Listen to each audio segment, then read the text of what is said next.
বিগত প্রায় শতাব্দীন যাবৎ স্বাস্থ্য খাত সংস্কারের আন্দোলন চলতেছে এবং আমরা বরিশালের যত কন্টেন্ট ক্রিয়েটর আছি সবাই কিন্তু এই স্বাস্থ্য খাত আন্দোলনের সাথে আছি সেই শুরু থেকে।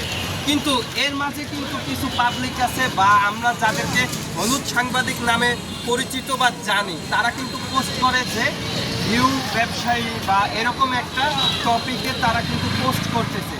তো নে ভাই, আপনার কি মনে হয় তারা কতটা অবদান রাখতেছে এই আন্দোলনে বা কতটা নেগেটিভলি কাজ করতেছে এই আন্দোলনে? আসলে বিষয় হইতেছে কি, বরিশালের ভাষাই কই নাইলে শাসন দেয় না, ঠিক আছে? প্রমিত বাংলা হইলে খারাপ কথা মানে আয় না।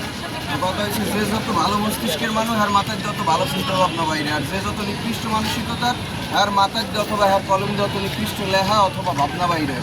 কথা হইতেছে গিয়া এই যে যারা কন্টেন্ট ক্রিয়েটর অথবা যারা পাবলিক প্ল্যাটফর্মে কাজ করে এরা হইতেছে সরকারি, এবং হ্যাঁ পাশাটাও সরকারি, যে যেরকম পারে হ্যাঁ মারিয়ে দিয়ে যায়, ঠিক আছে? যদি বাসে বই একজন মানুষ কষ্ট পায় আজকাই হয়ে হেলে এই যে বাসে বই যে কষ্ট পায় হেও হয়তো কন্টেন্ট ক্রিয়েটারের ভিউয়ার্স। আবার যারা আন্দোলন করতে আছে কিল্লজ্ঞ আন্দোলন হাসপাতালে অনিয়ম, এই অনিয়ম যারা শিকার হয়, অনিয়মের যারা শিকার হয় হেরাও হয়তো ভিউয়ার্স। আবার যারা ডাক্তার অথবা যারা এই কর্তৃপক্ষ অথবা যারা সিন্ডিকেটের লাগে আছে হেরাও হয়তো ভিউয়ার্স। আমি কত হইতেছে গিয়া একজন কন্টেন্ট ক্রিয়েটর অথবা একজন পাবলিক ফিগারের পক্ষে এই তিনটে রোল একসাথে প্লে করা সম্ভব না, যে হ্যাঁ একই সাথে আন্দোলনকারীগুলো লাগেও থাকবে, আবার সংস্কারের পক্ষেও থাকবে, আবার এই যে ডাক্তার অথবা যারা কর্তৃপক্ষ আছে যারা অনিয়ম দুর্নীতির লগে জড়িত হ্যাগো পক্ষেও থাকবে। একটা না একটা পক্ষ বাঁচছে নিতেই হইবে। একটা পক্ষ যখনই বাঁচছে না তখন হয় কি অন্য পক্ষের মানের মন বেজার হয়। এই আন্দোলনে সামিল হওয়ার কারণে যারা বাসে দুই একদিন আটকা পড়লে হারা কষ্ট পাইছে, কষ্ট পাওয়ার দরুন হইতেছে মানের কষ্ট দিয়ে কী ধরনের আন্দোলন। আপনি যদি ভাত রান দেন তাইলে আগুনের তাপ সহ্য করা লাগবে।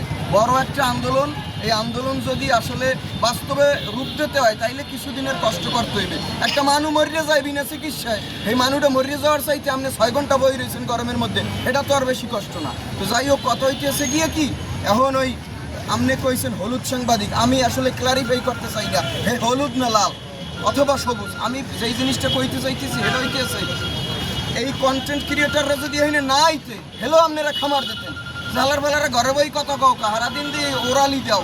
তার এই আন্দোলন চলতে আছে, এতগুলো মানুষ রাস্তায় বই সিদ্ধত করতে আছে, তোরা একদিন আইতেলি না এগুলাকে একাত্মতা পোষণ করতে পারতি না? যখন আবার আয় হেকালে আবার দোষ হয় যে ওরা ভিউ কমাইতে গেছে, হরবে কি ওরা হরবে কি হেলে কও যে কন্টেন্ট ক্রিয়েটাররা আসলে হরবে কি? আলটিমেটলি হাগো কাম ডাকি বিষয় হইতেছে যারে 5টা মানুষ চেন এর উদ্দেশ্যটা কি আন্দোলনের। যখন এই আন্দোলন শুরু হয়েছে কোনো মিডিয়া হাউস এই আন্দোলন কভার করে না। আপনারা যারা শুরু হইতে আন্দোলনে ছিলেন কোনো মিডিয়া হাউস আন্দোলন কভার করে না।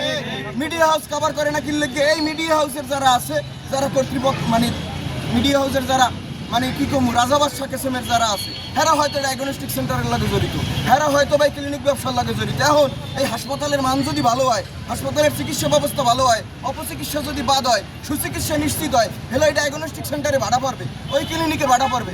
অবশ্যই কেউ চায় না নিজের রিজিক মারতে। সুতরাং এইতে নিউজ পাড়ায় আমরা জানি আমাকে ধারে আয় বুম লয়, মোরা একসের বুঝে যাও বাবা টেলিভিশনের একটা বুম লই আইছে, তাহাটাই সিরে সিরি হরি ও মা যাই দেখি কি এটা তো চ্যানেলে যায় না, হ্যাঁ গেছে একটা ফেসবুক পেজ। আরে মা ওর কোথায় তো ফেসবুক পেজে যদি যায় মোরাও তো ফেসবুক পেজে দিই, ঠিক? মোরা ফেসবুক পেজে দিলে হেডা হয় ভিউ ব্যবসা, আর তুমি বুম মারাই এইবার হেডা ফেসবুক পেজে দিলে হেডা হয় সাংবাদিকতা। বাল বুঝাও না? সবাই সাবধান হও, সাবধান। আরে ভাই আমার নিউজ দেওয়ার চেষ্টা করো। আমার না সঠিক নিউজ দেওয়া লাগবে না।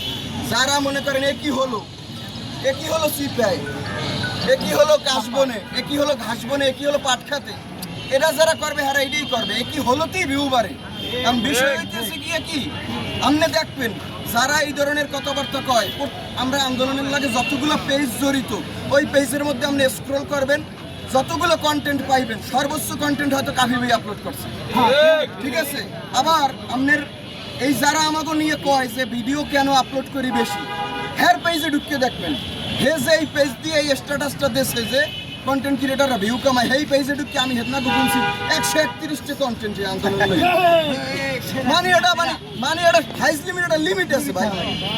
তো যাই হোক, কত হইতেছেন যারা এই মানসিকতার তারা এই কামই করবে। আমরা যেই জিনিসটা চাইতেছি আমরা চাই না ওরা বরিশাল লইয়ে পেশাল পুটি, বরিশালের 200 জন মানুষকে ভালো পায় খামারও দেয়। বিষয় হইতেছে যারা ভালো পায় ওরা চাই না। মনে করেন মুই মুই যদি মোর কথা কই অথবা আন্দোলনে অনেকেই আছে, মুই যদি এই শেরেবাংলা হাসপাতালে এখানে নার্সরাও অনেকে মোর পরিচিত আছে, ডাক্তাররাও পরিচিত আছে, মুই ভাই এই সিন্ডিকেটের সম্মুখীন হবো না। মুই এই হুইলচেয়ার সিন্ডিকেট কন অথবা ওই ইলেকট্রনিক সিন্ডিকেট অথবা ডাক্তার মানে এটাও করবে ওটাও করবে, যে দালাল সিন্ডিকেট কিছুর কবলে মুই পড়বো না। তাহলে মুই এখানে এইটা হাড়ি হরতেছি কি লিখে?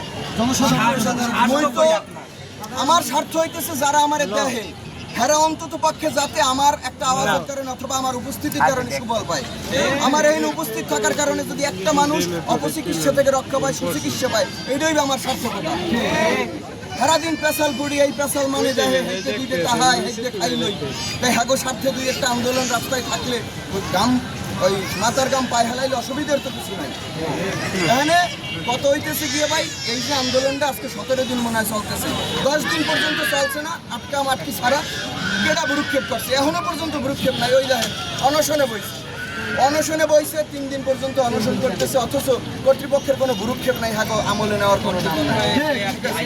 কর্তৃপক্ষ আজকে আনলে বরিশাল ট্যুরে বরিশাল আজকে ট্যুরে আনলে ঠিক আছে, এই প্রয়োজনীয় ব্যবস্থা নেবে। আচ্ছা আন্দোলনটা অযৌক্তিক বলছে, আচ্ছা আন্দোলনটা যদি অযৌক্তিক হয় তাহলে এই অযৌক্তিক আন্দোলনই সফল করে দেখাবো ইনশাআল্লাহ, ঠিক আছে। আর যেই মেইন টপিকে আমরা ভিডিওটা বানাইতেছিলাম যে আমাকে আসলে ভিউ ব্যবসায়ী কয়, তো ভিউ ব্যবসায়ী আমি আমার ব্যক্তিগত উপলব্ধি থেকে আর একটা কথা কই, রাত 3টার কালে ফোন দেয় না ভাই আপনি একটা পেইন্সে স্ট্যাটাস দিয়ে দেন, ও পজিটিভ রক্ত লাগবে 5 ব্যাগ, নর্মাল ডেলিভারি হয়েছে, এক্সের ব্লিডিং হয়, আমরা একটা স্ট্যাটাস দিয়ে দিলে 10-12 জন ডোনারাই খাড়ায়। আমি এটা উদ্যত্ত করতেছি না, আমার এই কারণে আমার এই পরিস্থিতির কারণে হয়তোবা একটা প্রসূতি নারী সে রক্ত পায় যথাসময়ে। তাই আমাকে যদি তোমাকে এত অ্যালার্জি থাকে তোমরা আমাকে আর বলাবা না, আমাকে আর কবা না। এই কন্টেন্ট ক্রিয়েটররা অনেকে আছে, এই যে এখানে অরিনের বাপে আছে, এই অরিন ভিডিও বানায় সবই মানে হচ্ছে হেল্পিং ভিডিও বানায়, এর ভিডিওর ধরুন হ্যাঁ হ্যাঁ ভিডিওতে কামায়, হে ভিডিওতে যদি 5 টাকা কামাই 300 আর একজনের দেয়, তোমার অসুবিধা আছে কোনো? তুমি তো 3 হারিয়ে 3 পয়সাও মানের দাও না, বুঝতে হবে না তুমি খিদের দ্বারা তুমি আর একজনের কথা, ঠিক আছে। তো যাই হোক, এই হইতেছে কথা, যারাই আমরা করি না কেন স্বার্থে করি, এই যে আন্দোলনটা করতেছি স্বার্থে করতেছি, কাদের স্বার্থে? অডিয়েন্সদের স্বার্থে। আমরা সবসময় অডিয়েন্সদের স্বার্থে করি, একটা কন্টেন্ট ভালো করতে চাই, ভিউ বেশির লজ্ঞা, ভিউ বেশি হয় কখন? কোয়ালিটি কন্টেন্টে ভিউ ভালো হয় না। আমি আবার ছাপড়ির কথা কই নাই যে কাপড় চুপড় খোলা, ওটা ভিন্ন হিসাব, ওখানের কন্টেন্ট ক্রিয়েটার আমরা কেউ এখানে নাই।